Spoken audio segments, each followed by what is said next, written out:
حاجی صرف اس خالی جگہ پر ہاتھ رکھ کر بوسہ دیتے تھے جہاں سے حجر اسود کو اکھاڑا گیا تھا۔ 22 سالوں بعد فاطمی خلیفہ منصور بن القائم المہدی نے کرامتیوں کو 50,000 دینار دے کر حجر اسود کو واپس لیا اور اسے دوبارہ مکہ لایا گیا، لہذا 339 ہجری کو حجر اسود پھر اپنی جگہ واپس نصب کر دی گئی۔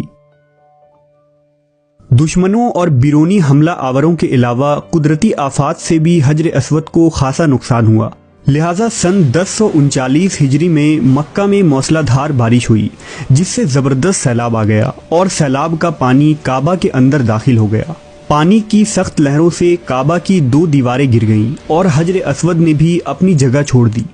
یزیدی اور کرامتیوں کے حملوں سے حجر اسود پہلے ہی کمزور ہو چکا تھا، لہذا اس سیلاب کے دھاروں کی وجہ سے حجر اسود ٹکڑوں میں بکھر گئی۔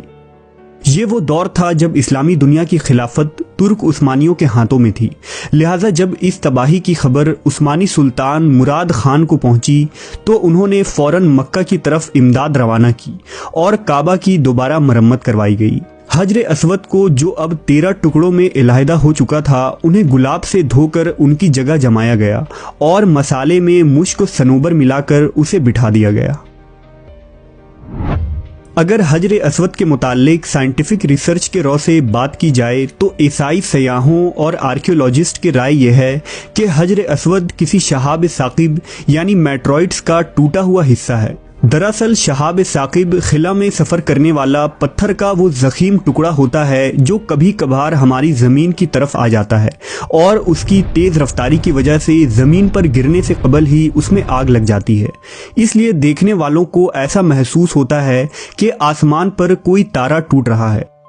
شہاب ثاقب ہزاروں سال سے ہماری اس زمین پر گرتے آئے ہیں، جس کا ذکر اسلامی روایتوں میں قوم لوط یعنی سدوم اور عمورہ پر گرنے والے عذاب کی شکل میں بیان کی جاتی ہے۔ یہ شہاب ثاقب نہایت ہی قیمتی مانا گیا ہے جو خالص لوہے سے بنا ہوتا ہے۔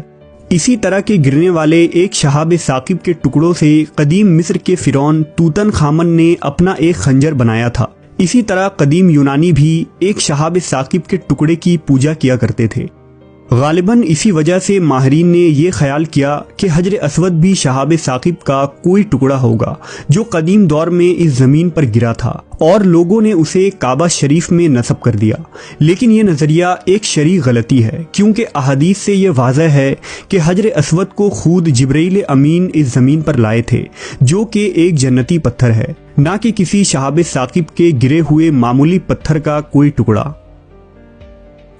بہرحال احادیث کے مطابق قرب قیامت میں حجر اسود کو اٹھا لیا جائے گا، لہذا عبداللہ بن عمرو رضی اللہ تعالی عنہ سے روایت ہے کہ رسول اللہ صلی اللہ علیہ وسلم نے فرمایا، اللہ قرآن کو لوگوں کے سینوں سے اٹھا لیں گے اور حجر اسود کو بھی قیامت سے قبل اٹھا لیں گے۔ جب تک حجر اسود تم میں رہے گا تم بھلائی پر گامزن رہو گے۔ اس پتھر کو جبرائیل نے خود